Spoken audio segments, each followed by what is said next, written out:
Hello, everyone, and welcome back to the Best Care Anywhere podcast. I am your host, a man who is probably going to make several poor attempts to personify Mako via voice impression, Anthony.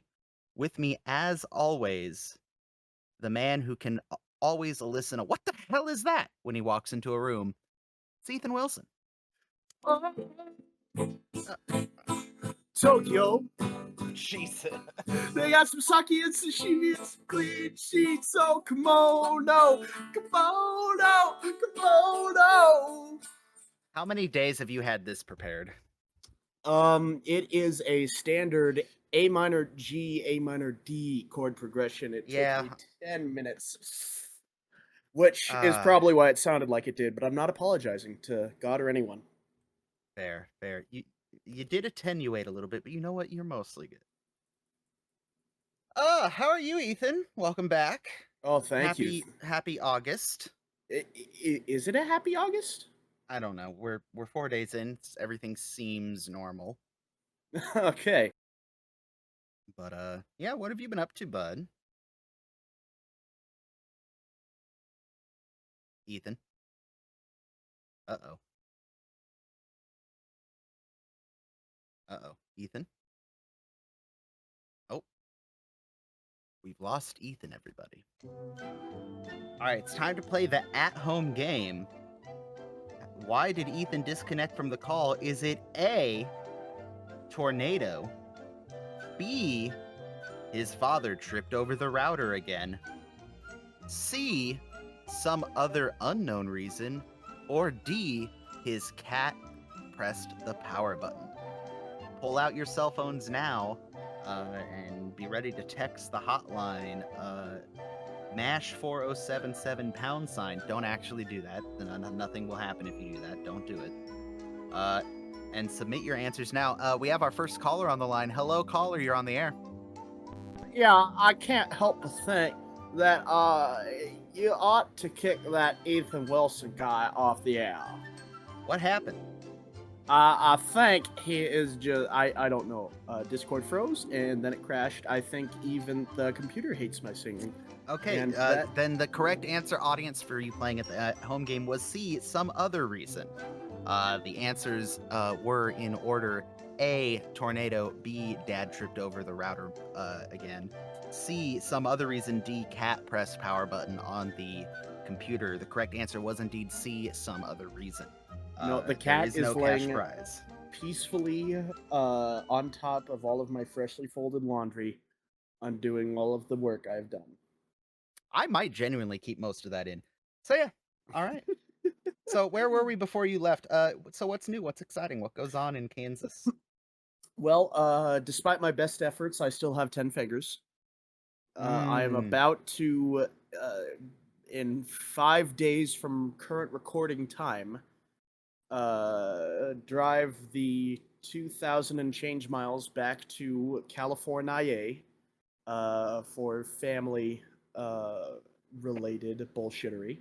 Hmm. And other than that, I'm just sort of waiting for school to start. Finally, my finals sucked, but they're done. And I'm just so ready to sit here and cry my eyes out thinking about what an absolute icon we lost in 2006 when Mako Mm-hmm. passed. Mm-hmm. We will get to that. We will get to that. Before then, I do want to touch on one thing that I've been enjoying the last Mm, couple weeks, and I will argue, is tangentially MASH related. The like that's Olympics. ever softest. The Olympics. I've been enjoying the Olympics, minus any and all controversies, because most of them are stupid. Um, for those of you who were surprised that the opening ceremony was full of weird bullshit, it was the French. It was always going to be full of weird bullshit. But other than that, I've really been enjoying it. The art, specifically, you guys know me, the shooting sports events. I love watching the archery and trap and skeet and rifle and all that jazz. Um, so yeah, that's all I got to say about the Olympics. Only until today did the U.S. medal in any of the sports I've been watching, so that was kind of cool. But that's about it. You know what that means, right? Mm. You watching is why we met. Yeah, that's it.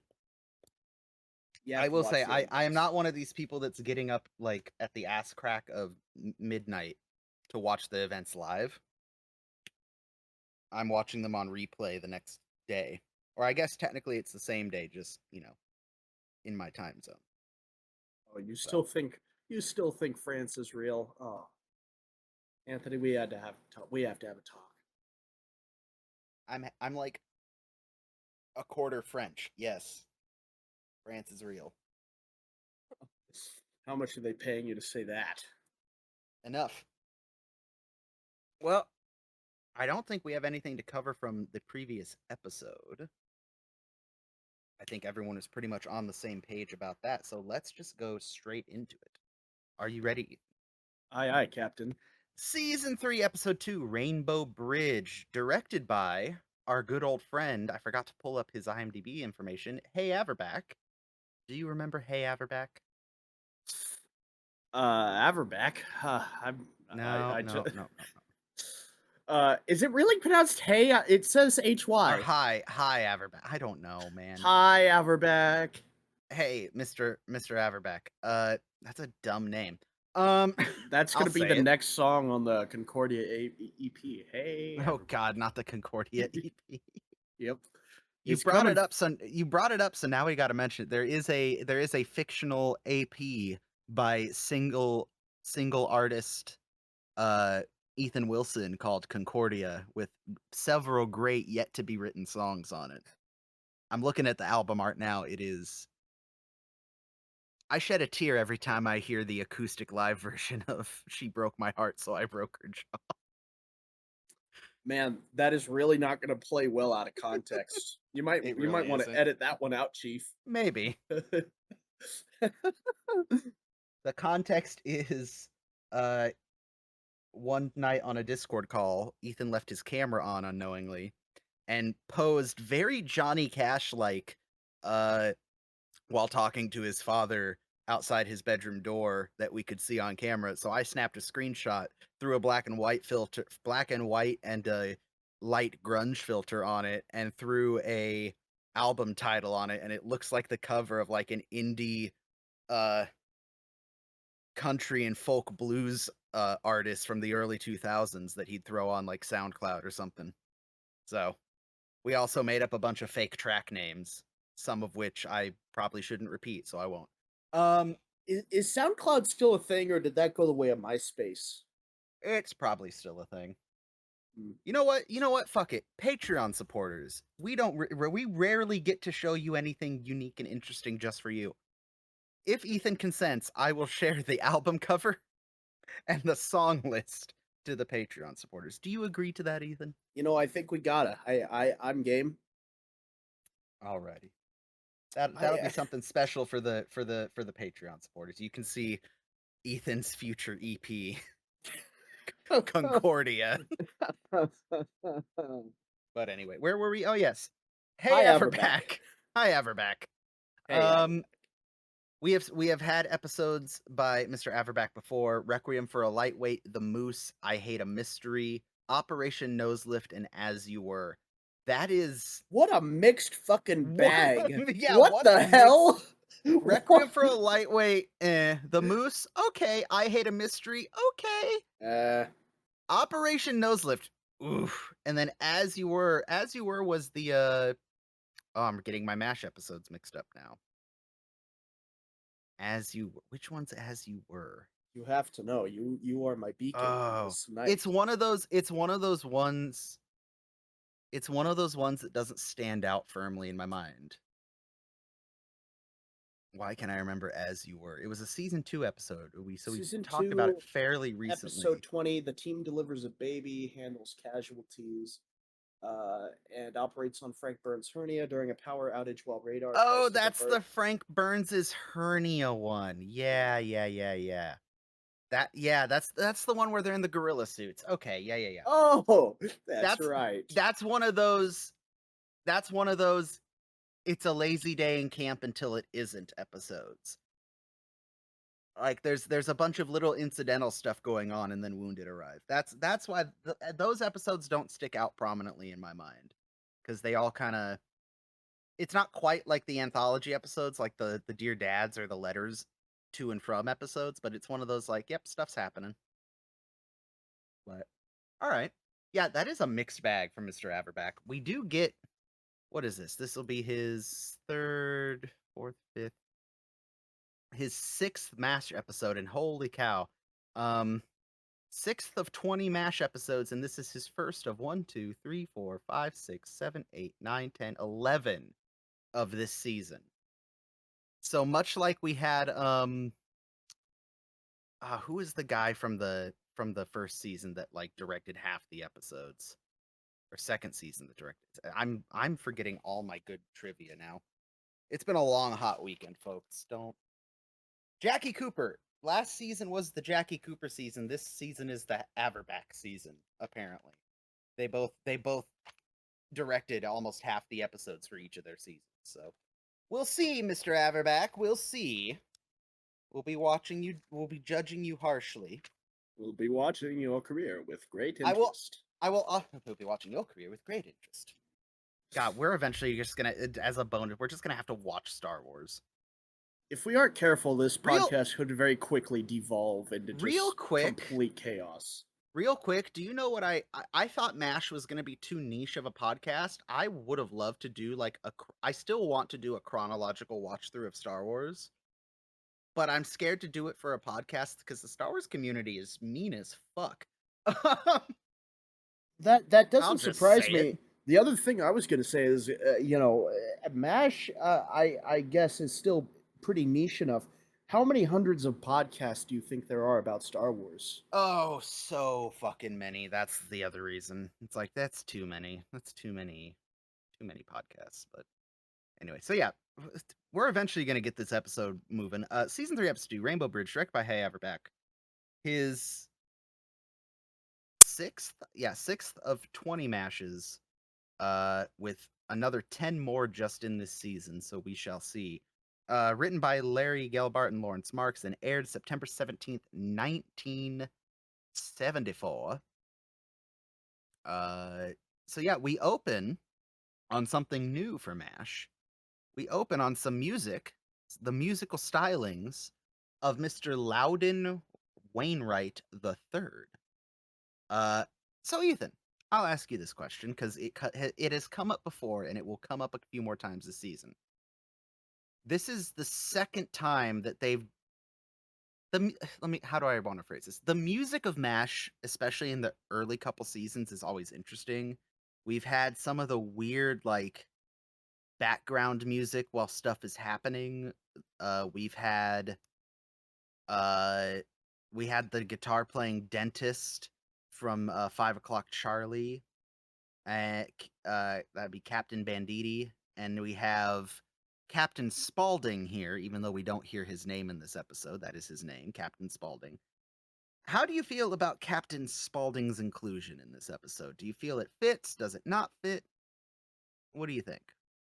You're musically inclined, so I'm intrigued by your opinion. See, I'm inclined to say it fits just because, in the grand scheme of things, it wasn't all that long ago that music was still sort of a hard to come by commodity. Like, I forget because you and I are both sort of digital natives that, in the 50s, perchance, if you wanted music, I hope one of your tent mates had a record player or was also musically inclined. So in that sense, it fits. On the other hand, it looks like. Could you please say his name one more time so I don't butcher it? Louden Wainwright III. It looks like Louder here is sort of lost a bet with some buddies. Like that smile as he's looking off the camera, just that sort of fed up but happy to be there look screams he lost a bet with one of the producers and now he's just sort of there. Yeah, that is the face of a man who is just like. Anyway, I like him. Yeah, the reason I ask is that this is kind of I don't want to say it's controversial, but there are some people that do not like Wainwright's inclusion in this episode, and there's a couple more episodes he will appear in over season 3. They feel like he's super out of place to be playing music. Uh, I don't think so. I think particularly of the 3 episodes we will see him in, this one, it kind of fits because it's kind of a not a road trip episode, but something about the Tokyo song he sings and the periods you hear it in the episode fits. I don't know why, but I think for this episode specifically, it works the best of the 3 we'll see him If I were to give any note on how to make it work better and sort of play devil's advocate, I can understand why it seems out of place because there's just this guy in military doctor's garb strumming on his guitar, completely removed from the camp at any given time, just sort of fucking there. in. I'm sure there is a way to have incorporated him better in his surroundings and made the flow a little bit, more seamless. But I don't mind him. Okay. It's just a goofy little song. Have some fun with it. Jesus Yeah. Christ. I think it also works because and the Mash will play with this as the series goes on because it's an army camp, specifically a military hospital. You can have people coming in and out. We've already had it, little one-off characters. Like we had the Leslie Nielsen's Colonel that came in and out and was a freaking hit. We had uh Captain Pack, uh uh Mr. Miyagi, why can't I Pat Morita. Pat Morita's character come in and out. We're gonna get Sydney and Flag, but even some of the more incidental one-off characters will meet passing in and out of the hospital. I think the Wainwright's character, Captain Spaulding, fits that. Like he got transferred into the MASH. He happens to have a guitar, which is not a rare commodity, but it's like there's the average infantryman isn't carrying a guitar around. He's an officer, presumably maybe even a doctor if he's a captain at the MASH unit. I think it fits. His musical styling, his kind of folksy ballad troubadour style may not be to everyone's liking, but I don't think his character doesn't fit. Well, I'm biased inherently because I've always done for that more folksy troubadour style, and I really watching his technique. He does some really good finger movement on on the G. He does some hammer-ons, and it looks like he Oh, moves he's a his. musician first. Yeah, absolutely. He's still what's his most recent album on Spotify? 2007 is the most recent thing I'm seeing in the album releases. 20 I see a 2020 album, a 2022 album. Yeah, damn. But I don't know if that's older. Oh no, wait, hang on. Little Piece of Me. Yeah, August 16th, 2022, and it looks like the little preview of it is an older gentleman. So yeah, he's putting out music as recently as 2 years ago. Good for So him. yeah, I have heard, and I don't know if this is something I'm misremembering or if I read it somewhere. I heard that Loudon's a bit of a personality. I don't, and I'm curious. I'm curious. I couldn't find more specifics on how he got to Mash, but he seems like a character in his own right. But yeah. So yeah, Loudon Wainwright opens our episode with the song "Oh Tokyo." I've always wondered what he says, and luckily the subtitles on my version of the episode help. They've got some sake, sashimi, the raw fish, and some clean sheets. I've seen a couple people quoted it back to us on our little Twitter post about us doing this episode, and there were a couple different variations on what they thought he said. Obviously references kimonos. Get your kimono dragon merch now at our Spreadshirt shop. Link in the description below. More info on that later if you aren't aware. We then pan over to the swamp. Excellent. I love the pan across camp and there's stuff happening. Like, I love how they staged it. So there's like a Korean dude bicycling into camp with like 6 5-gallon drums tied to the back of his bike. There's a volleyball game going on. You see that it looks like there's a volleyball game going on, and I love these little details. Volleyball game going on, being watched by what looks like some of the people at the MASH, maybe a patient. I see what looks like it might be Mulcahy because he's got the black shirt under his fatigue jacket, and what looks to be 3 non-US military men. Looks to be British or Indian Army, the brown khaki uniform. So I love the attention to detail just in that little like 3-second pan we get across camp. It's so great. Well, and I've said this before. Nothing against the soundstage that they filmed on in Hollywood, wherever that may be, but there's something about the Bash unit setup on the Malibu Creek State Park that really just brings it to life. You know, Mhm. I, 100%. I, we absolutely have to figure out a time to just dick around down there sometime in the Oh, future. 100%. 100%. Yeah. We see that Hawkeye and Trapper are getting spiffied up because they have got 3 days of R&R in beautiful, not Seoul, all the way to Tokyo proper. Uh, Hawkeye is getting his fingernails buffed by Klinger. Trapper is getting a shave from, is that the nurse? Is that, uh, is it Cutter or Cutler? Is that the one he boxed for? I'm forgetting nurses. Let me see.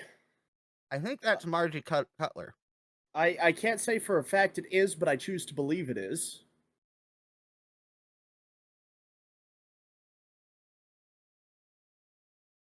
Sorry, I need to put this bag of beef jerky away from me while we're recording the podcast because it's too good. It's Understandable. Korean. Beef Hey, you know jerky what? It's is Korean barbecue flavor, so it's at least on brand for the podcast. We then hop to Margaret and Frank, where Frank is watching his tent mates from across the compound get gussied up for their week. Is it a week of R&R or is it 3 days of R&R? 3 days of art. 3 days. Damn, unfortunate. Um, Hawkeye muses that real quick that there's a full evening with a Japanese hostess only costs $30, but batteries are extra. I mean, fair. So Frank is musing that they're off again, and I love this little tirade that he goes on while Margaret's brushing hair. Only one thing on their pleasure depraved minds: debauchery, lust. What was that, Frank? She only tunes in when he says lust. First, they'll check into some sleazy hotel, probably shower and freshen up like people of that type do. And then they'll go down to the bar, a dark little pickup place where there'll be girls with tight satin skirts perched on high bar stools, sitting there with their legs crossed. And those two lechers will slither up to them and what, Frank? What do I know? She's just... And if you watch Larry Linville's face, he's like shocked, and then he's like, ooh, I got Margaret worked up. It's like, Jesus Christ. That scene right there also makes me think of the movie version of Frank and Margaret a little bit, just like the Yeah. God meant for us to find each other. His will be done. Kiss my hot lips. Kiss my hot lips. I don't know about you, Ethan, but I love this next scene. I forgot how much I love this next scene in the swamp. So we see that Hawkeye and Trapper are packing their suitcases with all sorts of wonderful things. First of all, I think you and I need to invest. We might have to use Patreon money for this. The blue and white Hawaiian pattern shirt, and I'll let we can decide whether it be the white and pink or Trapper's gold and black. I think we need to invest in Hawaiian shirts for us. If we go out to Malibu Creek State Park, I think we have to take those shirts with us and just set up Adirondack chairs and greet people. Then we have to find some dark sleazy tavern so we can slither up Oh alongside. no. Trapper also has butter yellow boxers with what looks to be red, gold, and blue like stripes, which is insane. How do you notice Um, these things? Why do you notice these things? because uh, one of my favorite running gags in all of the series is about to happen again. Trapper, as he's packing his suitcase, says, "For your divine help in granting us this sabbatical, we thank thee. Oh, we give thanks, O Lord." "You rang," says Father Mulcahy. It's so good. I love it so much. Um, we have 3 days in Tokyo. We're off to see the wizard. "Oh, who's that?" "I don't know. We haven't met her yet." I love Father Mulcahy so much. He's so great in this scene. "I hate to interfere with your rest and relaxation," brief pause, "but I have a short shopping list from the gang and the filthy lucre to pay for same." I love it. Uh, you know, the usual, cameras, lenses, watches. "A training bra? For Klinger. Understandably, there are some gaps in my education. What is a training bra?" It's just like a normal bra, but it's got wheels on the back. And I love how Father McKay thinks about that, knows Hawkeye's fucking with me, and just lets it go. And then he says what is one of my favorite lines from Mulcahy, especially early Mulcahy. "Well, boys," wait, what? Hang on, I wanna quote it exactly. Do do do. What exactly is a training bra? I love that. He says, "Well, have a nice trip, boys. Be good, and if you can't be good, be careful." I have used that. You have used that on s- me. I have used that literally. I'll have scouts come up and be like, "Hey, Mr. Marlot, we want to go down to we want to go down and next to the lake and go fishing." I'm like, "All right, be good. If you can't be good, be careful." Just casually. Yep. I love it. Uh, Hawkeye, Father Mulcahy blesses them, and he says, "Oh, it's for the trip." And Hawkeye, "Oh, I thought you were signaling a left and a right turn." And Father Mulcahy just kind of, I'll have to remember that one. It's very reminiscent of the Hawkeye Father Mulcahy. This is it reminds me of movie uh Mulcahy a little bit. Like he's a little naive, but he's good humored and doesn't take everything Hawkeye and Trapper says like it's suspected face value. Like he's willing to be a little jocular and in his own way coy with them. It's He appreciates that that they're not going to be saints in Tokyo, but he does want them to have a good time and be safe. Like I love Father Mulcahy so much. I love William Christopher so much. But all right, I've ranted. Thoughts on Father Mulcahy, Ethan? How are we feeling about Father Mulcahy? I I know we talked about him at the end of season 2, but how are we feeling? He's if getting to be a little bit more regular. if there were more priests like Father Mulcahy in this world, I would probably still go to church. Damn. And if there were more therapists like Sydney, I'd probably go to therapy. Man, uh, Sex. I don't know. They told me to say it. Thanks for the house call, Sydney. I love it.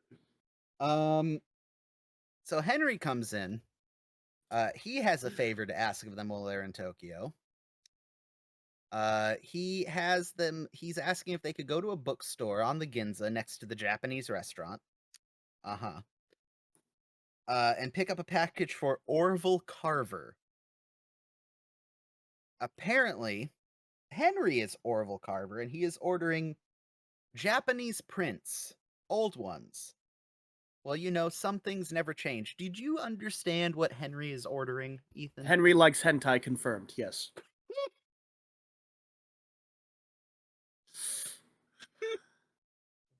Uh, Fly uh, fishing, Japanese dolls, hentai connoisseur, a man of many talents.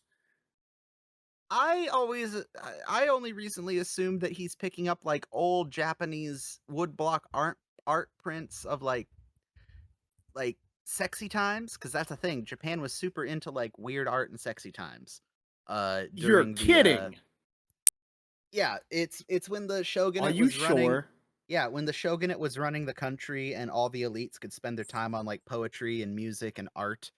Imagine You know, my shock. yeah.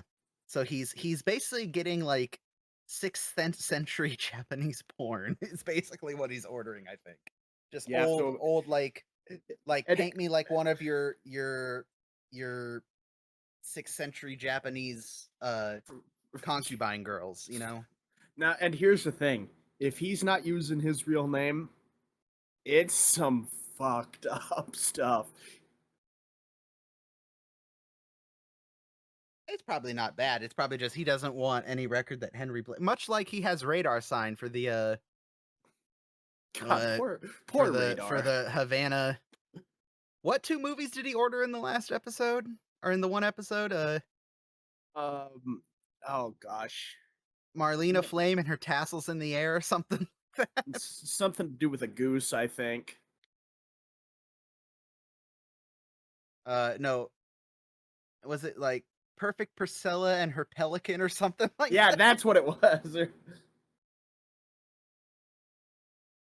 I can't remember if there's another set of Tabasco Film Company films, but I don't think we've gotten to them yet, and I don't want to give away the name for them because You they're do it. great. Uh, so while they're talking, Radar comes in and needs Henry's signature on yet another form. Many short jokes at Radar's expense fly by here. Keep a note of that; it's going to be important for later.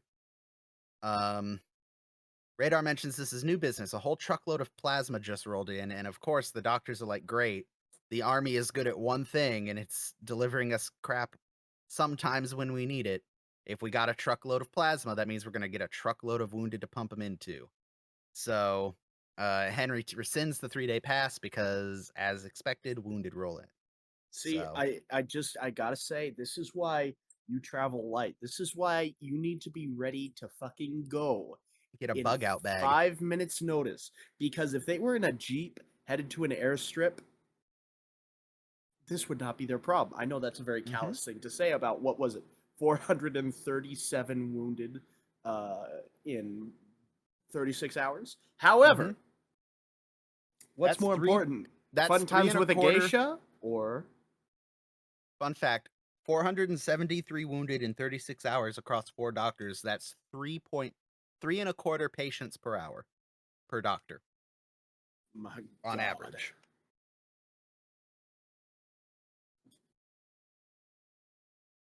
That's insane.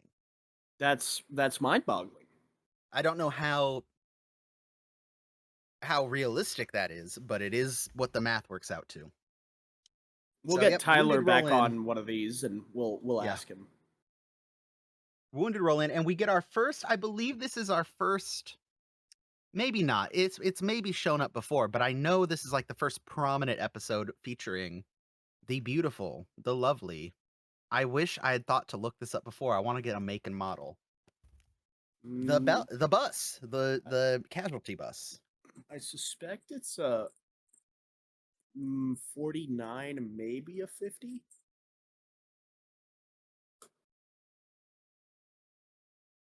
Let's see.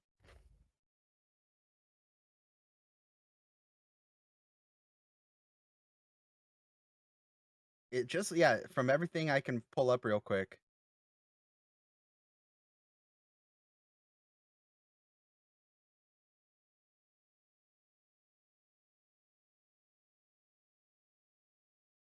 So yeah, it's just an old school bus.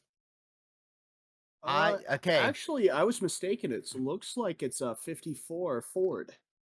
a 54. I mean, that would make sense. They probably would have just sourced something from the 50s Right. for a prop.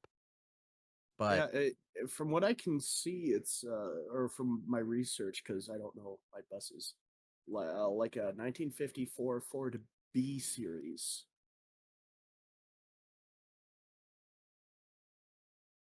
yeah, I And think that's that it. and that, my friend, is where Henry's piston comes from. No. Yeah, it's a piston out of the old B series bus. Hey, you know, you know what I would do, Ethan, as I'm looking at a picture of this bus? What would you do, Anthony? I if I ever had enough money, I Anthony? would absolutely restore Anthony? hang on, I would absolutely restore a 54 B series bus, painted OD green with a God uh damn it. I no 100%. I would take it to like car shows Yeah, you could and I join that awesome dude with his mash absolutely convoy. I would absolutely join the convoys across America with the 54 bus. Absolutely. Are you kidding me? I'd also make it so I could use it as like a camper, not like a camper, not like with a stove and everything in it, but I absolutely would like. See, it's tricky. Would you keep the seats in or not? Well, so it looks like from what I see when it sweeps across the compound, it's Mhm. got seats up until like the third row, and then everything Mhm. back is cots and storage for wounded, which makes sense Yeah. for a MASH bus. So you could keep it pretty faithful because God knows how many hundreds of nights you and I have spent sleeping on fucking army cots. Mhm. You could do a pretty faithful recreation and still like be able to get some shut eye. Mhm. Mhm. Hell yeah. No, that would be kind of cool. Like if I couldn't get a Willys Jeep, this would be a good second. Absolutely. But yeah. So yeah, the bus. It will feature in other. It's going to be a regular occurring background prop. It'll feature somewhat prominently in a few episodes. It'll feature very prominently in at least 2 or 3 episodes. So And then a yeah, kid named Chris McCandless gets his hands on it and takes no, it no, deep no, into no. the Alaska wilderness. That bus was already there Damn it! Why do you ruin my head canon? because it's fun. Okay, that's fair. Also, weirdly, wasn't that also like a old like 60s Ford series too? I'm fairly certain it was that body style. I can't say with any certainty it was a It was. I Ford, know but it it was a was. Fairbanks bus, and you saw that a few years ago they helicoptered it out of there. Yeah, because people kept fucking dying trying to hike out to it. But they put it at the entrance to one of the universities in Anchorage. Like they were willing to host it as like a memorial. That's pretty cool. Yeah. There's a. But anyway, I'm sure people out there have no idea what we're talking I got to about. read that book again. Yeah, if you don't know who Chris McCandless is, Into the Wild, good book. Into the Wild. Yeah, great book. Interesting. It's one of those like, man, was he just like mentally unwell or was he super mentally well and just made a poor decision? Like very interesting story. Very interesting dude. But anyway, we're getting off topic as is tradition. Um That's what boggles so my mind. How do we get off on all these tangents and then still have people that people consistently listen to our people bullshit? love the tangents, Ethan. They I love it. I hope so. Anyway, Okay. So yeah, we're in surgery. The guys are lamenting that they should be in Tokyo by now. And you know what we get in this scene also, Ethan? another sponge count. Yeah, baby. Yeah, Remember your I've been sponge count, listening. girls. Yep. I don't think this one was another like B-roll audio though. I feel like I feel Loretta like Swit she was screamed that saying in. that in real time. I love it. I need to hear it again. Hang on. Is it like literally the first thing that gets screamed when we cut into the OR? Probably.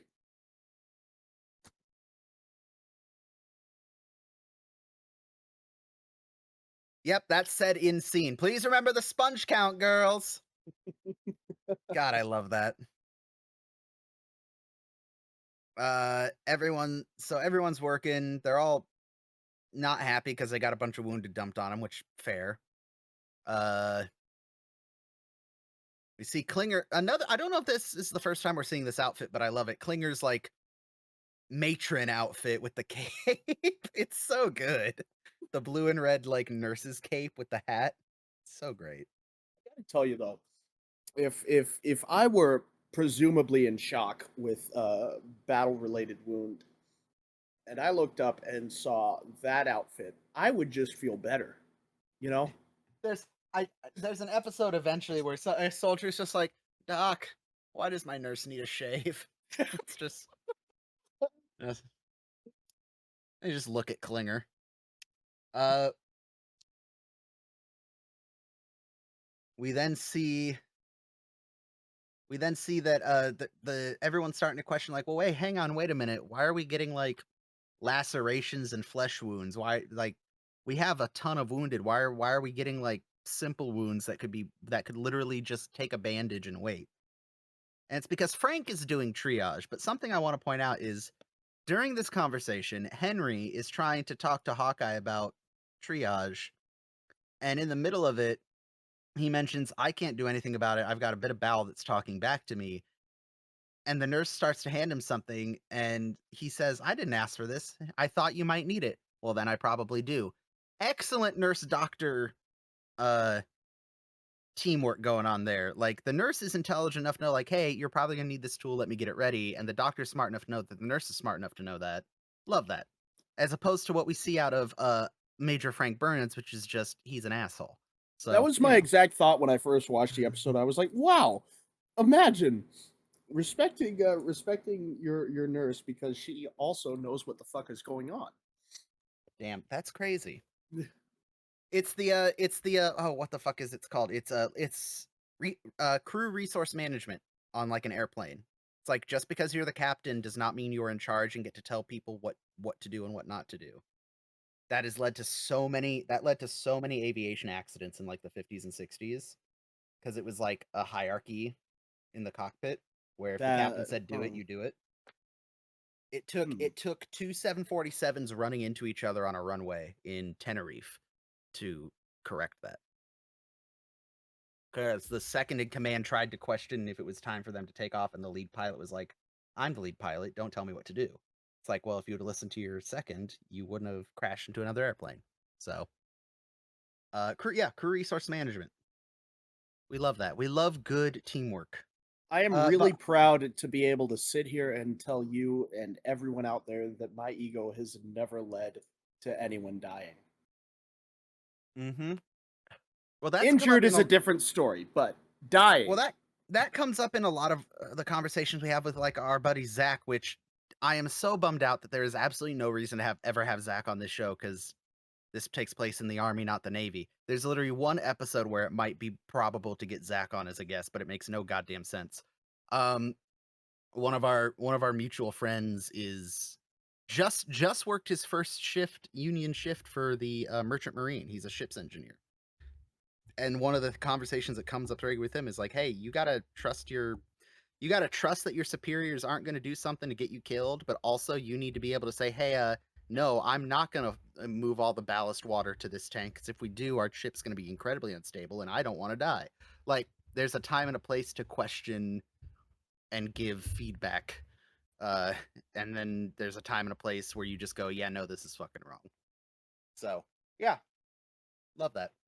Anyway, again, with the tangents, Hawkeye goes out to confront Frank, who is very much doing the thing. Like, yes, triage is the sorting of wounded for medical priority. Uh, and there is this, as the episode is eventually going to lead to this, is it wounded priority or is it loyalty priority? I would argue both sides have a point. From a medical standpoint, you should take the more critically wounded first. From a military standpoint, I understand the take your wounded first. But as it is MASH, and Hawkeye is our the audience insert hero character, and personally, from a moral standpoint, I think Hawkeye is right. You should, when the wounded come in, the uniforms come off, is Hawkeye's mantra. Something to that effect, I think he says in a later episode. But, yeah, I have nothing more to say. What is your thought, Ethan? What would you do in this situation? Not to be a centrist, but I think you rate them, of course, on severity of the wound. But if you have a friendly with a chest wound and an enemy with a chest wound, then the friendly gets treated first. Mm-hmm. That said, Frank sending in, stubbed toes ahead of a Of a life-threatening, sucking chest yeah, wound. Yeah, that yeah, seems a little. that is excessive. Yeah, So I think I'm with you. I think if I had two wounded, but then you get into the weird thing where it's like, well, technically the Chinese soldier has a sucking chest wound, but the American soldier shot in the spleen. I can solve the sucking chest wound in 4 hours, but in that 4 hours, the shot spleen will bleed out and die. So it's like, okay, now then, what's your decision? Do you take the American or the Chinese? yeah, and see, that's the great thing. I am not nearly educated enough Uh, I am not to educated enough, nor am I in that position, so I don't yeah, have to choose. yeah, you see, I can just play around with morality from the comfort of my stolen office chair You in know, front of this Yeti Blue microphone. hey, you know what, Ethan? We're in season 3. You know what I think it's finally time for? Oh God. No, that's We've what I made think it. it's finally time for. It's time for Oh God. We've made it. We've made it to the second episode of season 3, and we finally reached it. By all that I hold highest, I promise my patients competence, integrity, candor, personal commitment to their best interests, compassion, and absolute discretion and confidentiality within the law. I shall do by my patients as I would be done by, shall obtain consolation whenever I or they desire, shall include them to the extent they wish in all important decisions, and shall minimize suffering wherever a cure cannot be obtained, understanding that a dignified death is more important than is an important goal in everyone's life. I shall try to establish a friendly relationship with my patients, shall accept each one in a non-judgmental manner, appreciating the validity and worth of different value systems according to each person the full measure of human dignity. Yeah, that is the first half of the full Hippocratic oath. Uh, essentially, I shall do no harm, right? See, a I real will, I man will would have act. read it in the original Greek from the 1923 Loeb translation, but that's just me. Continue. Yeah, but yeah, I am very much on Hawkeye's side of there's a great episode later in the series to discuss the do no harm part of that. But in the I shall not make judgment to any values or, you know, beliefs. Haw- and I think a lot of us longtime MASH fans appreciate Hawkeye's directness to attempt to the best of his ability to treat all the patients equally. And I think some of the best episodes that we get later on are the episodes that kind of challenge that. Uh, particularly, I'm thinking Gorilla My Dreams, Hawkeye Get Your Gun, a couple others that I can't wait to talk about because they press they press the doctors, but specifically Hawkeye and some of their fundamental moral beliefs, and I can't wait to talk about it. But we're not there yet. So Hawkeye drags Frank off the bus because he's a pip. And then we move to the post-surgery mess tent debriefing, where everyone's kind of. I love, and again, it's season 3, Ethan. Despite everything, Hawkeye, Margaret, Trapper, and Frank, they're not like buddy buddy shoulder to shoulder, but they're not hanging out together. You know what I mean? Like there's animosity, but there is still like a minimal level of professionalism going on, and I kind of like that. I like this like Frank and Margaret are antagonists, but they're not like sworn blood enemies vibe that we got going on. I like it a lot. Yeah, there's still an aspect of camaraderie that can only be Yes. found amongst professionals of this level. As much as we poke fun at Frank and his lack Mm-hmm. of true professionalism, but Mm-hmm. Well, among because that sort of upper echelon in this environment. and this also reminds me again, bringing it back to summer camp. This is like late night on a Thursday or Friday. Like, oh god, it's that guy from that program area. Hey man, what's up? How's your day? Oh god, long. Yeah, you commiserate despite maybe not being on the best of terms. Like, you're still all doing the thing, doing the work, exhausted. Like, there is a little bit of trauma bonding that happens regardless. But yeah. I love that Trapper asks Hawkeye if he wants coffee. He's like, no, and then he hears the bottle opening and spring up. You're getting so quiet. Getting so quiet. Hello? Yeah, hello? Hello? Oh yeah, why was I hello? There you are. You're back. I don't know. I don't know what happened. I was worried it was it was me, so I turned up my volume back up on I think I accident. inadvertently hit my volume knob. There we Okay, go. How about that? there you go. So they're all drinking coffee. Trapper starts talking about how many cases they went over. And Margaret's like, can we not, please? We just did this for 36 hours. And even Hawkeye's like, she's got a point, or he's got a point. I said that. I know.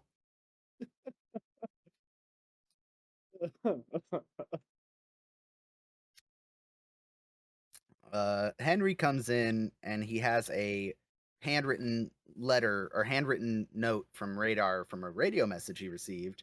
I love that he hands it to Trapper, who hands it to Hawkeye, who hands it to Margaret, who hands it to Frank. It ends up that it is a message from the Chinese. Now, pause. Hi. We need to talk about the MASH timeline. Oh God, come on. We've made it so far. We don't have to do this. Come on. The Chinese joining the war was a big deal for the Korean War. Eventually, we're going to do a big Korean War episode, kind of like we did with, I think, I'm having a thought, much like I do. I'm going to voice it. I think maybe not this season, but maybe season 4, season 5.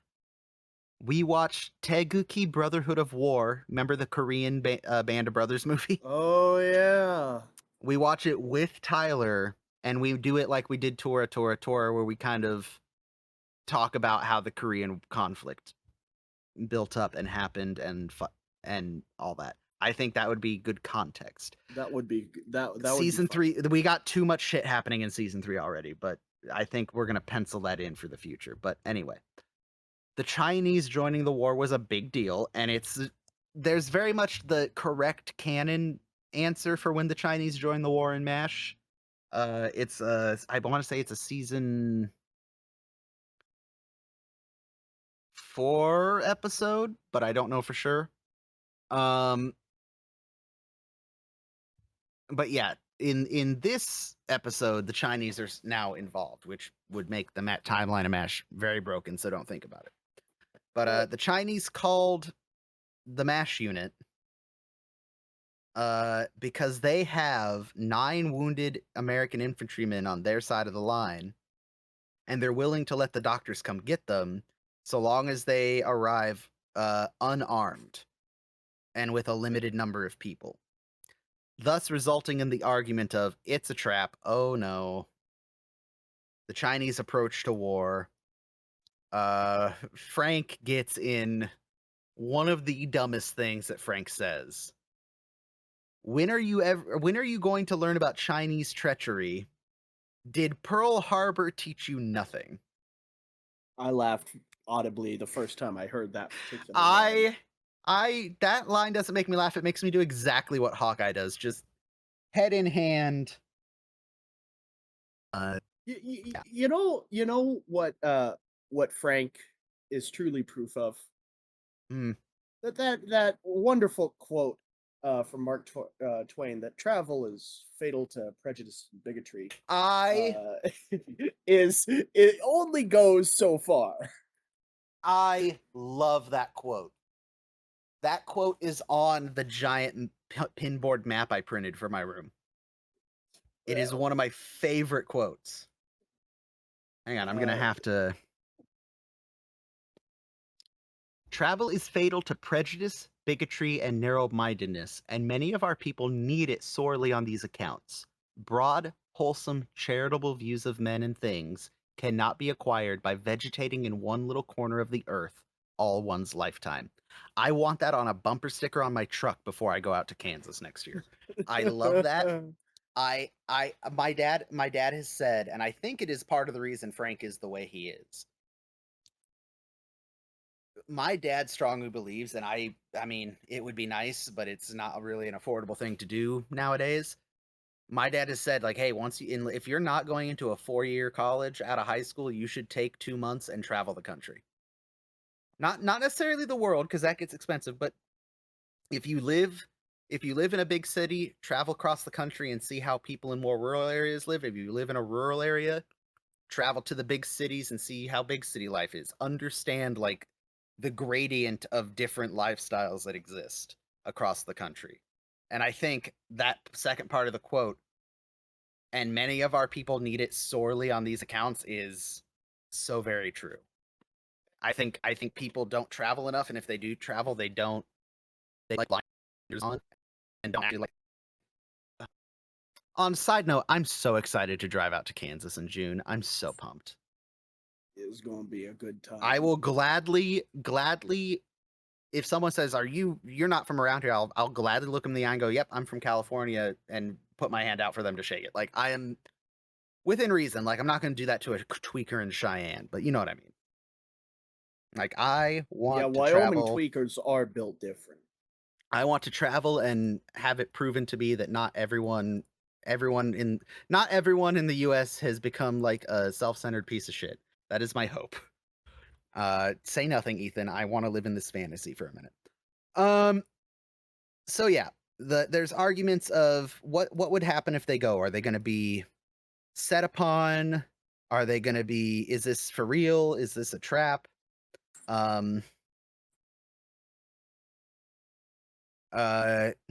They leave the decision to Henry because he is their commander, and it's lonely at the top time, and he has to make a decision. And his response is, "Oh golly, whatever you folks decide is fine with me." Thank you, Henry. I love you, Henry. But at the same time, that is, it's like, man, Henry caved, but also Henry is aware of the fact that he is not savvy enough to order people to go somewhere potentially very dangerous. Yeah, I oftentimes I genuinely believe that the only difference between Henry and a really good leader is how he words his decisions. Yes.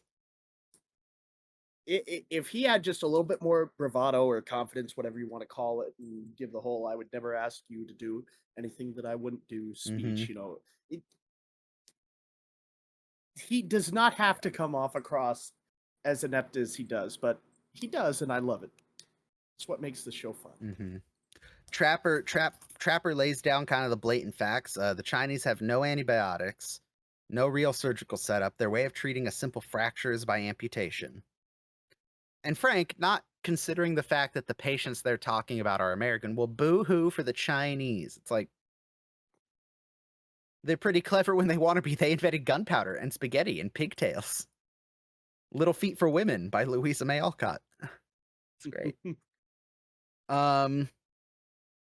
They take a look at the map. Rainbow Bridge is 20 miles from the Chinese ballpark. Frank mentions right in the Yellow Horde's ballpark. Frank, if you say Yellow Horde one more time, I'm gonna cut out your tongue and use it as a pen wipe. Jesus, Hawkeye, okay. Margaret, may I say something? Anything but Yellow Horde. So that little piece that Margaret gives about her father being in World War I kind of confuses me. No, no, it's Frank. I'm not unfamiliar with the Chinese approach to war. We will learn later that her father, Howitzer Al Houlihan, is a seasoned military veteran. He fought in the Pacific Theater during World War II. Frank, not picking up on Margaret's saying, but not using his critical thinking skills, chooses to highlight a portion of Al's military service that has nothing to do with what Margaret is about to talk about. So, just making absolutely certain, because I was yeah. like, wait a second. Margaret probably has heard many stories from her father about, oh, well, the Chinese this, the Germans that, the French this. You have to remember, she is an army brat. She grew up on military bases with her father and mother moving around to her father's various places of station. So she's like, she's that kid. You know, that Yeah. kid. She's that kid. I hate to say it, Margaret, you're that kid. You're the kid with too much military knowledge, not because they study it, but because it's like, it's secondhand knowledge because you grew up with it. Like, you're that kid, Margaret. I'm so sorry. You're the Baldwin Class 284 locomotive kid from fucking Polar Express, but for military history. I'm sorry, but you are. I am too, but not firsthand. Like, I get it. This is not a call out. This is a recognition. But so yeah, Frank saying her father fought in France in World War One. Let me rephrase. Margaret is not the kid from Polar Express. Frank is being the kid from Polar Express. He's just calling out a fact that has nothing to do with the current conversation. But anyway, what Margaret is saying is not necessarily untrue. There is a risk of, you know, the young Chinese soldiers, if a nurse were to go with them, having not seen a lady in possibly a long while, and it being a person that they don't know from the quote enemy nation unquote, would probably not be able to restrain themselves or behave properly. So that is a genuine concern that Margaret has. And yeah, fortunately, no nurses go. And to add levity, I guess, to the situation, Trapper just looks at Hawkeye and go, "Rape a doctor? I'll hit him with my purse." Which, rape jokes. I'm sure we won't get another one of those this season. Anthony, I say said, it ain't I so, said, man. Come I on, said, get a I'm point. sure we won't get another rape joke this season. Okay, keep it up, and I'm gonna come right back on my North Korean blues. All right, like He couldn't I've keep got his hands off me. I've got the No. guitar right fucking here, man. Come on, No. we can do this. Uh.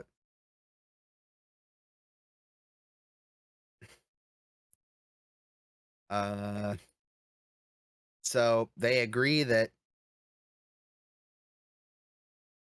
they're gonna do it. He tells Radar, "I need a driver and a corpsman," and Radar just says, "Yes, sir." Or "Volunteers, sir," and he says, "Thank you, Radar. Knew I could count on you." Margaret and Frank go on record saying that you've made a disastrous decision, and I love Hawkeye. He'll get better. It's his first one. It's like, man, way to throw Henry under the proverbial bus. They all agree that it'll be Trapper and Hawkeye that go with Radar driving. Radar's a little stunned and that he was so quick to be selected. But we see the next morning they're loading up the bus, getting ready to send it out. Margaret and Frank are saying it's mock heroics and, it's nonsense. But then Margaret's like, well, then again, and she expresses to Frank that, well, if you were to go, perhaps there might be a commendation or a citation or even a promotion available. And Frank admits that he is scared, which it's fair. I mean, death is scary. Frank says he's scared to death. He's a married man. Margaret insists that he should go. It would look good on his record. And that he should take a gun. She then gives Frank a gun that was gifted to her mother from her father on their wedding night. This is I don't know, I can't remember if it's the first, but it's one of many, like, wedding night, honeymoon proposal gifts that we see from Al to his wife that Margaret has for some reason. Ethan, would you like to go on the tirade I know you have prepared for this firearm? I would like you to educate the audience on what type of firearm it is that Margaret pulls out first, just because you can do it a little better.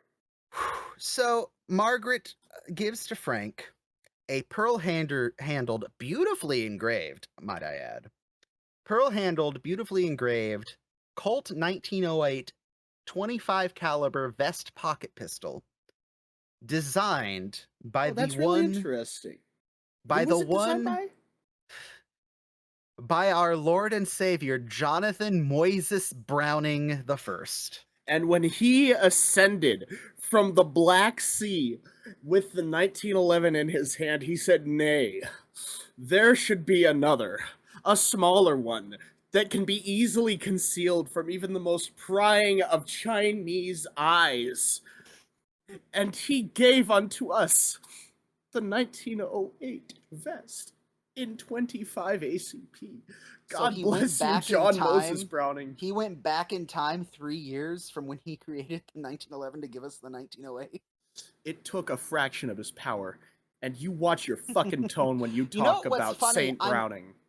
Hang on. I'm looking at this little 1908 pocket pistol, and if you look at it, there's a lot of design elements that are absolutely carried over into the 1911. The slide, I'm the really style of the sure. slide, that little fluted cut under at the bottom of the slide at the muzzle end, the palm safety.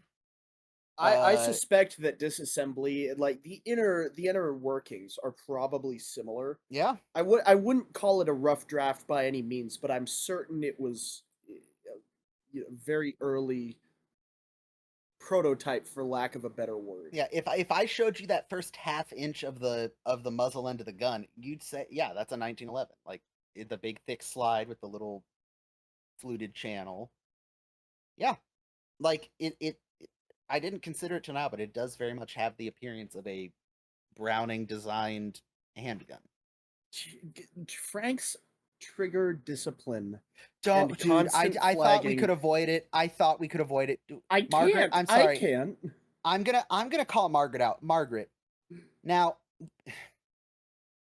I would hope to God, I mean, it is a war zone. I wouldn't fault Margaret for keeping it loaded in her footlocker. Margaret, my sweet summer child. Why did you hand Franklin Marion Burns a loaded firearm? Why? Why? Chamber's closed. Chamber is closed. And if I recall from one of our previous conversations, if this is a Browning design Colt handgun, the only way that chamber closes fully is if there is a magazine in the gun. Is that an With accurate statement? with the concealed hammer, I couldn't tell you with any degree of certainty, so I will not speculate. Mm-hmm, That said, she handed Frank Burns a gun, and Frank, being That is Frank, not made clear. That absolutely we cannot no clear. Yep. attempt to even remotely clear it. Mm-hmm. He is a little better with his trigger finger discipline. I don't think it ever actually goes into the trigger guard. But yeah, he is flagging the absolute dog. Maybe he might not be flagging Margaret. It's hard to tell from that camera angle, but no, never mind. I skipped forward 3 seconds. He's absolutely flagging Margaret. All right, well, Directly at her throat before he stuffs it into his drawers. uh-huh. Man, again, safety moment. Finger off the trigger, unloaded, and pointed in a safe direction. Those are the 3 main firearm safety things. Even if you don't shoot firearms, please know those. They're important. All right, so the bus is loaded. They're ready to go. Henry's got the map. He has the route secured. Klinger decides to go because if he's not getting out on nutsery, he can maybe get out on bravery. Which, you know what? Good for him. This is one of the first times we see Klinger in full actual military garb. No frills, no earrings, no nothing. It was really weird. It was weird for me. I think Klinger's whole shtick, because there's another episode coming up later in the season where a similar situation arises. If Klinger thinks there's even the remotest chance he's gonna actually die, he's like, hey, we're gonna leave the dresses at home. That's a liability. Like, which, I mean, yeah, fair. You know what? As wonderful as he looks in those kitten heels, I understand in a war zone, maybe Mm-hmm. not the best tactical decision. Mm-hmm. Mm-hmm. Um. So yeah, Hawkeye calls out hypocrites at 3 o'clock. Frank and Margaret come over.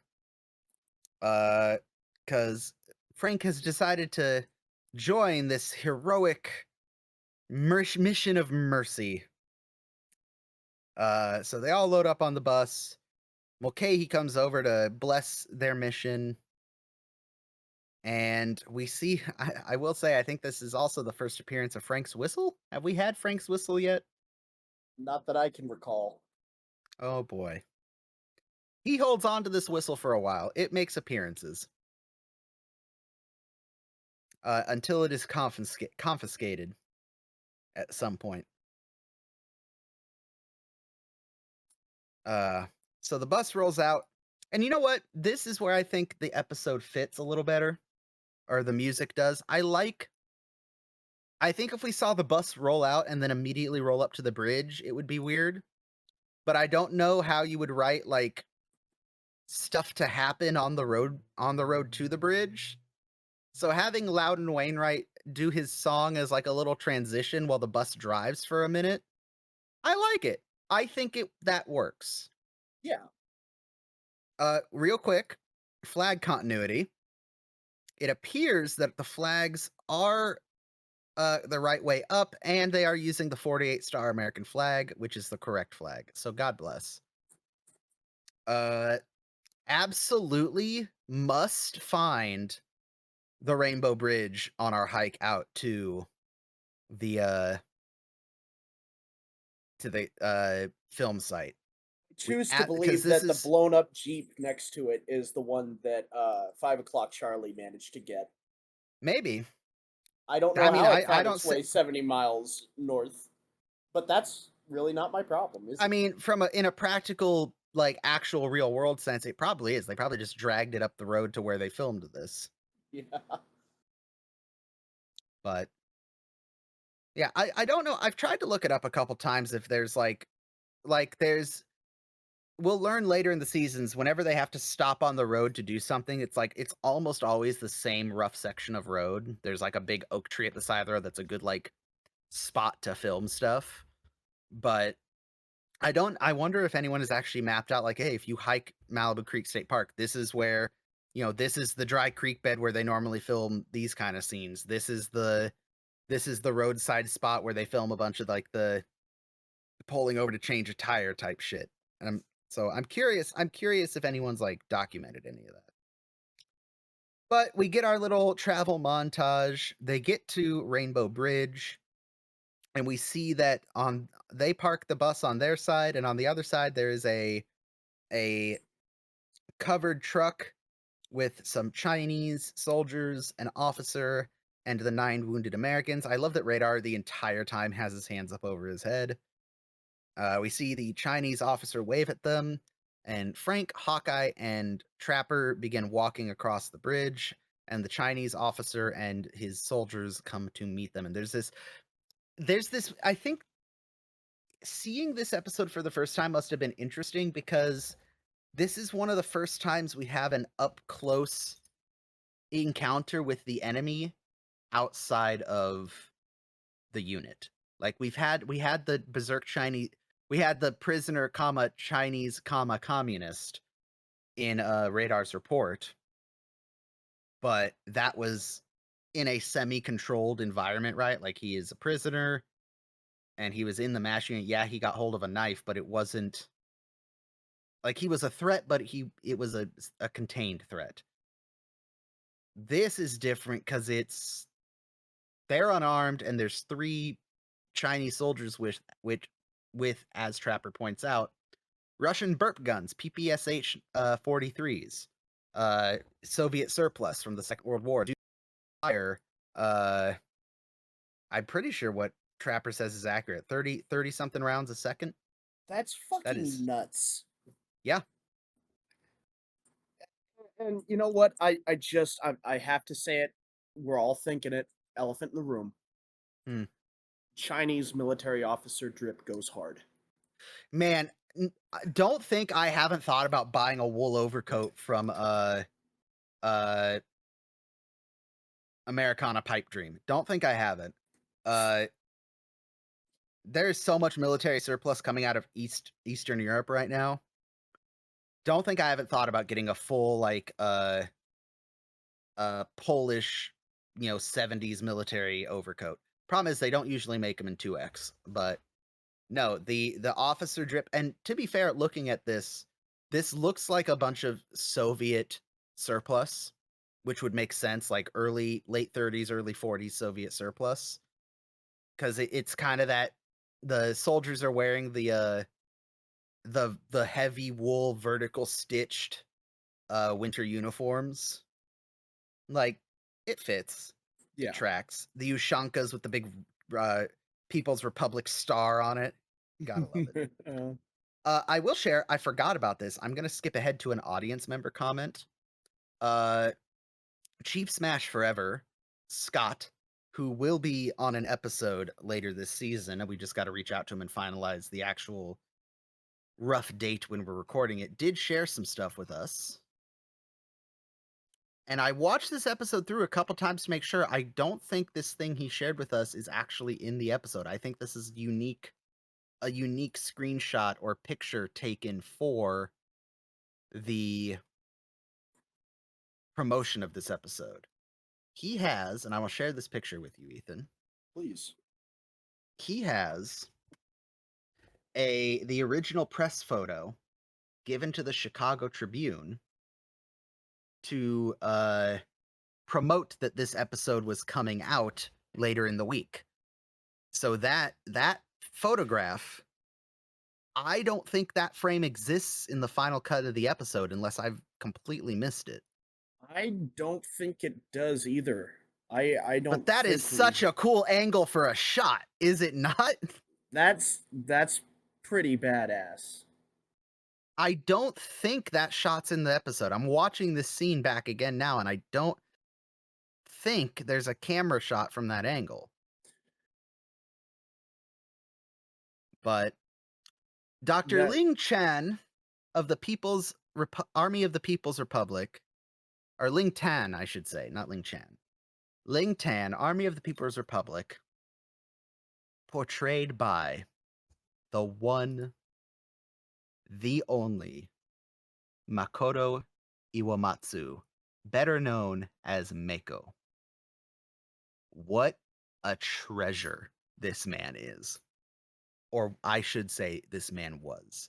What a wonderful. The thing I know him from most, Ethan, mhm. and I think a lot of people our age would know him from most.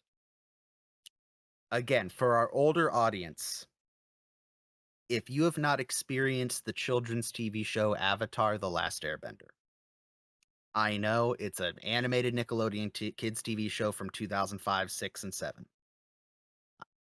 I highly recommend that if you have children, watch it with them. If you have grandchildren who are in the, 8 to 12 range, watch it with them. It is a wonderful show, and one of the characters in that show, Iroh, is voiced by Mako for 2 of the 3 seasons. He passed away mid-production. One of my favorite animated characters, period. He is the wise old uncle in the show, and it is chef's kiss. You And don't he's even need younguns to watch this show. I don't think I yeah. watched this show for the first time until or seriously watched Avatar: The Last Airbender until I was 19 or 20. Just Mhm. for the hell of it. And It's also got Mark Hamill in it. yep, it's just a genuinely enjoyable show with a really good You know plot. what? I'm gonna sell this to the older audience. Mark Hamill also does a voice for the show, and spoilers, it's Mako's character's brother. So if you needed an excuse, Mako and Mark Hamill voice characters in the show. Just go watch. God bless. Um, he also, as Ethan pointed out to me before he started the show, he is Aku from Samurai Jack. And all I can picture hearing Mako's voice is "Foolish samurai warrior." So great. He also, I mean, what more do I have to say? He was in 7 Years in Tibet. He was Admiral Yamamoto in the terrible Michael Bay Pearl Harbor movie. The only redeeming thing in that movie. Um, the only 2 redeeming things in the movie Pearl Harbor are the fact that they had a real Japanese Zero flying for some of the scenes, and Admiral Yamamoto was played by Mako. That's it. Um, Lots of voice acting in the early 2000s, late 90s. Lots of movie appearances through the 80s and 90s. Lots of TV appearances. Just uh legend of Hollywood. We love him so much. And he's here on MASH. He is here as Dr. Ling Tan. He will appear. How many more times would you like Mako to appear, Ethan? Okay, but let me ask you one thing before I answer. Does Mako appear as this character? No. I Okay. believe I believe if I'm remembering correctly, each of his appearances is a new character. I then that doesn't really change my answer much. I was just curious. I want him as much as they will give him to us. Hmm. You know, I'm looking at the number of mashes he's in, and I'll be honest, it's not as many as I thought, which tells me that the times he is in MASH are like he steals the show. And real quick, yeah, what? Uh-huh. Yeah, all 4 episodes he's in, he kind of steals the Damn scenes he's it. in. That's Yeah, he okay. only in 4. But the fact that he's in 4 and people remember that he is in MASH, Yeah, quality over or quality yeah, over quality quantity over for quantity. sure. There is one episode in particular where he is just he's in most of the episode and he is just so good. So good. I can't wait to talk about it. But unfortunately, Ethan, Mhm. we are going to have to wait. How long are we going to have to wait to see Mr. Mako again? I'm kind of enjoying the blissful ignorance of not knowing, actually. You know, I'm sure I know you are, Ethan. Okay. The blissful ignorance of the unknown is a thing that you are allowed to enjoy. But we won't see him again till season 5. So, yeah, I will say this, his appearances are very well spaced out. Like, it's not like we get him in season 5 3 times and then never again. They're, you know, very nicely spaced. But Okay. anyway.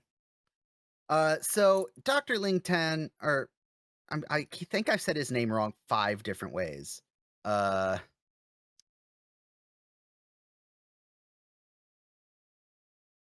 Oh my god.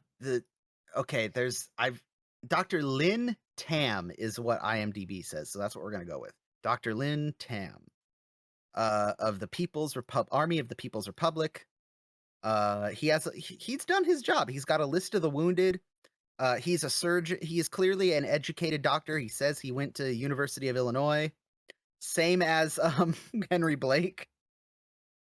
Um, which is hilarious to think that these two may have been in class together, which is great. Trapper interrupts, so we don't actually ever get to know. Like, there's no way you forget Henry. But uh,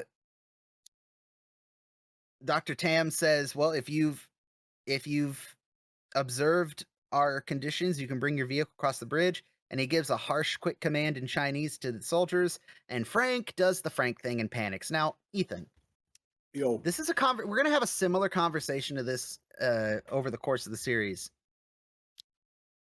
You're Frank. Let's not. Okay, that's a bad way to start this. You're not Frank. You're That you. yep. Mm-hmm. You are assigned to go on this mission. You are aware of the stipulations. Do you come armed? Okay. I would like to preface everything that I'm about to say and everything you are about to say in response is Hmm. I have never, ever, ever, ever had a quarter of what I have to imagine the adrenaline and all of the other bodily functions of going into a war zone unarmed to Hmm. pick up prisoners would be. In this TV show from the 70s shot in California, I understand. But because we're suspending disbelief for the sake of the show, because it's a banger of a show, I'm just saying I have no fucking idea. Hmm. Hmm. Yeah, I'm gonna I'm I'm. gonna I, I'm gonna tell you what I know. I don't fault for Frank for bringing one. I I it No one knew he had it until now. I would have left it in my little bag on the bus. Like, Here's the thing. You have to figure y- y- you're in a situation like this probably for the first time. It's going to be real easy to panic. You can do your breathing, you can try and keep your head. What you do when you panic with a gun and what you do when you panic without a gun are two vastly different things. And out of sheer self-preservation, I think, yeah, if you are going to bring the gun to keep Margaret happy, leave it on the bus. Mhm, mhm. Yeah, and it's implied I think it's implied by the "if you've met the conditions of our agreement," and then the soldiers taking a step forward is, "You're going to be patted down." Like, "We're gonna confirm you did not bring a firearm." But, I don't know, like, I am of 2 minds. I appreciate Hawkeye's sentimentality and want to do believe in the good in people, but I appreciate the trapper side of being pragmatic and being like, "Hey, those are 32 caliber submachine guns that fire 30 rounds." Like, I appreciate the I don't want to say naivete, but the belief in good in all men that Hawkeye has. I believe in the pragmaticism of Trapper, and I believe in the not the paranoia, but the trust but verify nature that Frank might have. I won't lie. I may not have it on my person, but there would be a firearm in that bus. Like, I want to believe that the Chinese message is true. However, they didn't show up with no guns. Like, you know, Dr. Tam could have easily left 2 of those soldiers on the other side of the bridge. There's no reason to bring 3 men with submachine guns if you're trying to negotiate a peaceful transition of wounded. But clearly Frank having the gun almost made this thing go wrong. So it's like I bring that question up because it's gonna come up in other episodes we have. One that I've already mentioned this episode, so I won't mention it again. Yeah. But Frank panics, grabs the gun. Uh, uh, I love that Doctor Tam is almost like shocked. Not shocked like because Frank had a gun, but shocked like, man, you guys really fucked this up, didn't you? Um, Trapper starts to diffuse. Come on, Frank, let's have it. Have what? Give it to him, Frank. Are you gonna listen to me or the RED? Frank, the RED speaks English better than YOU do.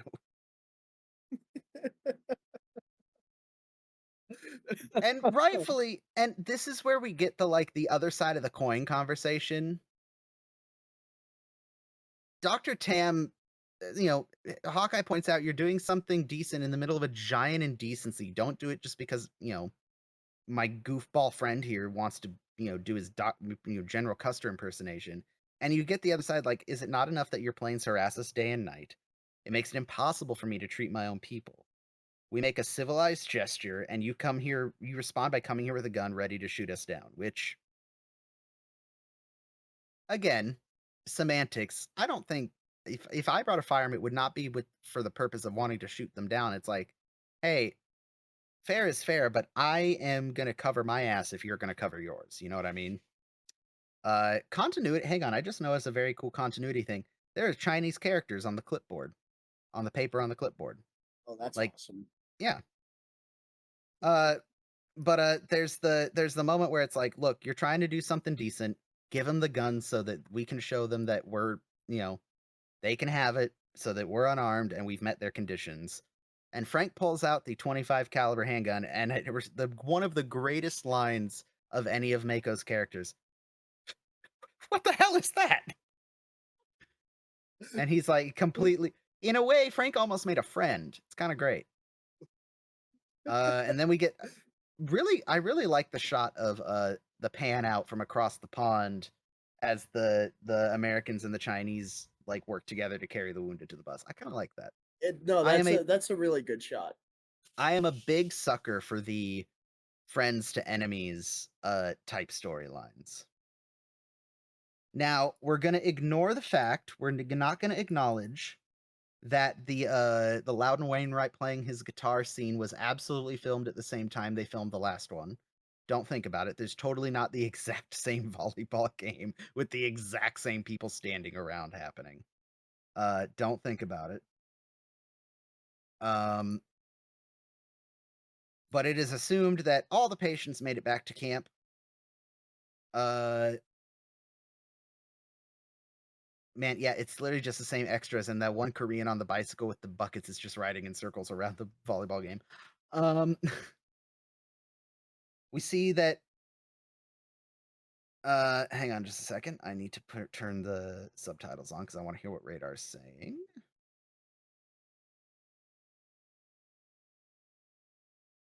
So yeah, Louden Wainwright's playing the guitar, and as we have his little guitar interlude, we see that the guys are in the swamp, and Radar is helping them pack for their R&R in Tokyo.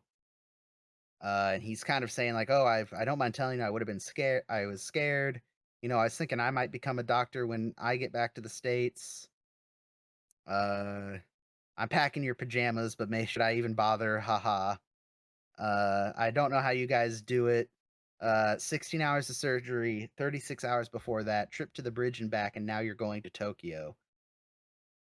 Uh, Yeah, that's an absolutely if fucking nuts timeline, by the way, because you have to figure what was it, like 70 miles to get to the bridge or something something? like that Because it was 50 is, miles into enemy territory. So even call it just 60 miles yeah, through 60 miles by road, 30 as the crow by flies. war-torn road. Hmm. Uh, And having the stress of knowing you're being watched by the enemy because they know you're coming and have been told to let you pass. Yeah. But we get, and one of our audience members pointed out, we get one of the first on-screen confirmations that Hawkeye doesn't just look, or Hawkeye, Radar doesn't just look up to the doctors, he idolizes them. You know, he says, "You're all set." He turns around and he sees that Trapper and Hawkeye have passed out. Uh, and he makes, and just then he had also made the comment that you guys are like Supermen.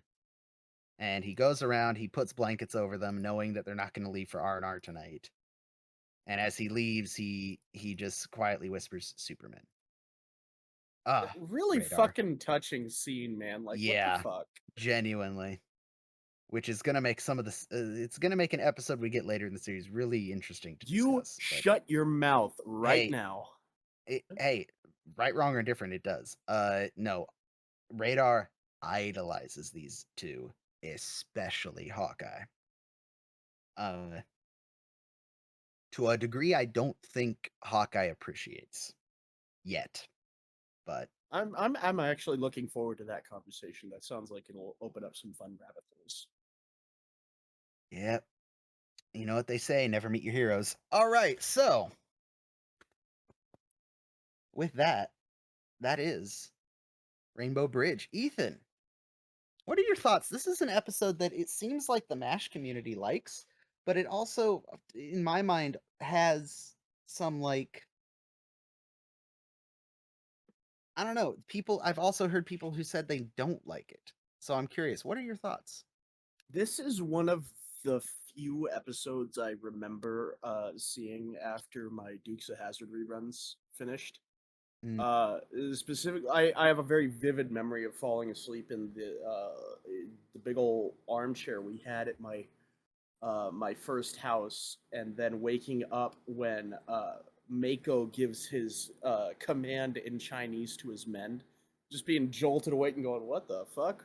This isn't the camp they're usually in." Um, hmm but it's the first time I've ever really truly appreciated this episode, so I like it. I think it's really good. I think Hi or Hey or whatever Averback's name is. I'm so sorry. Uh, Made up for Operation Noselift with this one. hmm I you mentioned earlier that it was kind of divisive. I don't think that's the word you ended up using, but you mentioned why. Personally, I like it.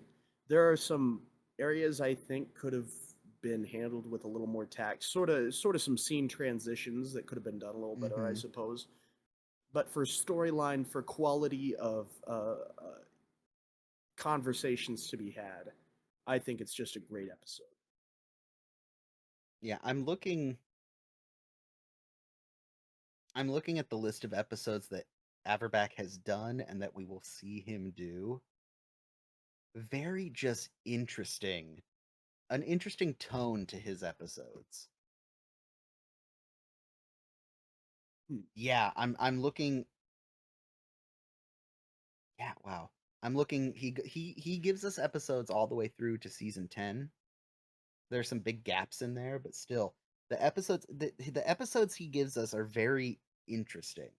I'll say that. But yeah, this one is no different. It is interesting. Like I said, I'm a sucker for the enemies to friends or enemies, enemies working together given the circumstances type stories. Like one of my favorite Christmas movies.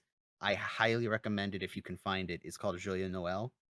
It is a French movie about the Christmas truce, and the one thing that turns people off from it is that it's filmed with all the actors speaking their native language. So the French speak French, the Germans speak German, the Scots speak English. Um, Yeah. but it's a really well done movie, and I love it for that. And some of my favorite World War II stories are the two that particularly come to mind are the story of the B-17 boxcar.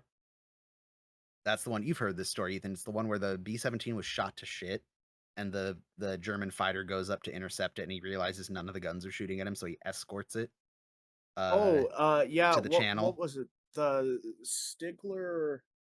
Yeah, Stigler is the pilot's. Yeah, and It was the then Brown Stigler incident, I think, as it was more commonly known. That yeah, that one will make a Brown grown was man the cry. Brown was the B-17 pilot, and Stigler was the Messerschmitt pilot. And they met up later in, like, it was one of those where they bring the auditorium full of people, and it's like, oh, by the way, these are the descendants of the bomber crew that you saved, basically. The other one, and this one's scout related, and I know you've heard this story even if you don't remember it, Ethan. This is It's true enough that the statue of this in the story exists. The story goes that a Marine lay wounded and dying on Okinawa, going in and out of consciousness, was approached by a Japanese soldier, roughly his age, and in his stupor, shock, confusion, did the only thing that he could think to do as this Japanese soldier stood over him and gave the scout sign and passed out. When he came to again, his wounds were bandaged and there was a note pinned to them. In rough, scratchy written English, it said, "I could not bring myself to harm a fellow scout," and it had an address in Japanese. After the war, this soldier goes to that address, learns that the Japanese soldier had died, and relayed the story to his family. And there is now a statue, I think, in Kyoto, of a young American scout and a young Japanese scout standing together, giving the scout sign. So, love that story. The statue exists, so the story is true to some extent. But yeah, I am a sucker for the enemies to friends stories, both true and uh in in fiction. Maybe that's why I like Hunt for Red October so much. I don't know. Um we're gonna, if you get to do Easy Rider at some point, we're absolutely gonna do have a conversation about Hunt for Red October. I'll make that deal. I have no idea how it's gonna be related to MASH, but we'll figure it out. But yeah, so with that, Ethan, what would you rate Rainbow Bridge? I tell you what, I'm thinking about this. I'm at a 4.7 out of 5. Okay, I wow, okay. really and I really enjoy this episode. I do. Um, I'm sure some of it has to do with just my native biases, but what is an individual rating if not a testament to personal bias? So uh, Mhm. I would watch it again. Probably will watch it again. It's not one of those episodes that you can really show to just anyone, regardless of their knowledge of MASH, but I think Mhm. it works better that way. Yeah. Having a connection to these characters really makes it hit a lot harder. So 4.7 for me. Yeah, I'm right up there with you. This is up there with the general flipped it down for me, so I'm giving it a 4.5 as well. Um yeah, same. Solid episode. I think Mako is that extra bit of zhuzh uh that helped the episode. I think the little musical interlude with Wainwright is fits. I think it's fine.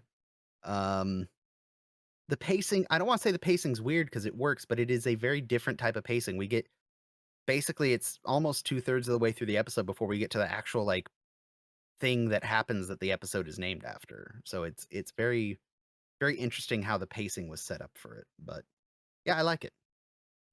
And with that, we're going to head quickly over to the audience. First and foremost, to our Patreon members. Once again, we thank you for your love and support. And as such, we're going to read your guys' comments first because, you know, you spent so much time articulating very good thoughts. Bill Polly says, I like the vibe that Loudon Wainwright gives to this episode. There's a great dose of intellectual comedy. Trapper and Hawkeye take charge when needed, and Frank turns into his usual spineless self. It's funny seeing Klinger in GI clothing at the end of the first. At the end, this is the first time I remember Radar idolizing Trapper and Hawkeye. 4.5 out of 5. Bella Sissa Leanne says, love the episode. Always nice to get some new scenery. Mako's incredible, and I think this one is likely based, at least loosely, on an actual event. On the comedy side, Mulcahy asking about Klinger's training bra cracks me up, and Mako's reaction to Frank's gun is perfect. 4.25 out of 5. Yeah, so there was a massive prisoner exchange at the end of the Korean War, but there were isolated incidents of unit level transition or swapping of prisoners or releasing of wounded soldiers. So yeah, based on real events. What specific real event I don't know, but generally based on real events. Brad Ryder says he's in agreement with Mike, whose comment we'll read in a moment. I enjoy Loudon Wainwright's small role in the show. They tried something different with him that I thought worked. I enjoyed this episode a lot. It really shed a light on the prisoner exchange that we normally don't ever see. Mako is always wonderful in everything he does, and even in the small parts here, he shines. Hawkeye trying to see if Mako knows Henry since they went to the same school is always good for a laugh. Frank weaseling his way into the exchange because Margaret talked him into it for a medal is totally scummy and within everything Frank stands for. A home run of an episode, 4.3 out of 5. And Mike says he may fall into the minority, but he also enjoys Loudon Wainwright's vibe. Of course, I enjoy the whole episode from Henry struggling to command the dichotomy displayed between Hawkeye and Trapper's personalities, Mako's undeniable presence, and Frank being his usual pip self. A message episode that doesn't bash you over the head with the message. Yes, it's very subtle. It's a love your enemy episode, but it's not. It doesn't bonk you over the head with it like certain other episodes have with their message. It's do the right thing because it's the right thing type episode. I dig it. So yeah, that is the comments from the Patreon. As always, we appreciate you guys. Like we've said, we do genuinely have plans to eventually do some cool stuff, like travel to the film site and do some other stuff along those lines. And the little nest egg of funds that we're building up, thanks to you guys, is going to help with that. So as per usual, thank you to Private Stuart Boyles, Private Sarah McIntosh, Corporal J Temple, Corporal Jared Gallagher, Corporal Derek B, Sergeant Louise Black, Sergeant Timothy Burleson, Lieutenant Mike Jameson, Lieutenant Leanne, Lieutenant Brad Ryder, and Lieutenant Bill Pauley. Yeah, keep your eyes on the Patreon because anytime we add a new design to the website or to the merch website or any other stuff, we're going to post it to you guys first. And there's some other things that are being done in the background that you guys might get access to that other people don't. So keep that in mind. But we'll announce that if and when it happens. So yeah. Moving on, we'll quickly scan through the Twitter because again, there's a lot of you now, and we love that. Donator 4.5, love the idea of this episode and how it emphasized cooperation, compassion between those on opposite sides of a war. Mako was a great addition. Yes. Mako, particularly when he plays alongside Alan Alda, is what Donator says, and I agree. Him and Alan Alda, excellent together in scenes. In the episodes we're gonna get.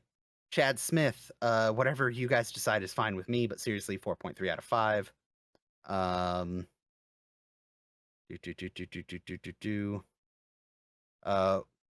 Water Saver says, my older brother didn't get MASH until he sat down and watched this episode with me. Mako's, what the hell is that?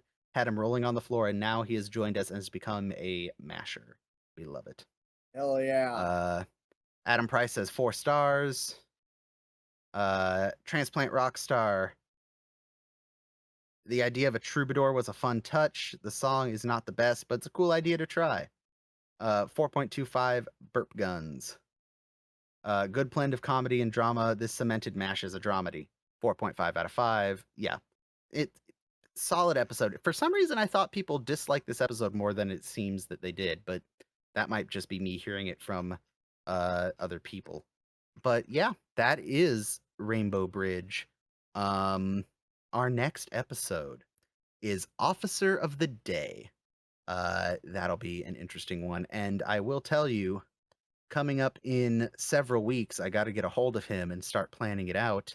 We're going to have Mike Jameson back on for an episode. And then a few episodes later, toward the end of the year, we're going to have our first doubleheader, 2 guests for the price of 1. And I'll tell you now, that episode's going to be Alcoholics Unanimous.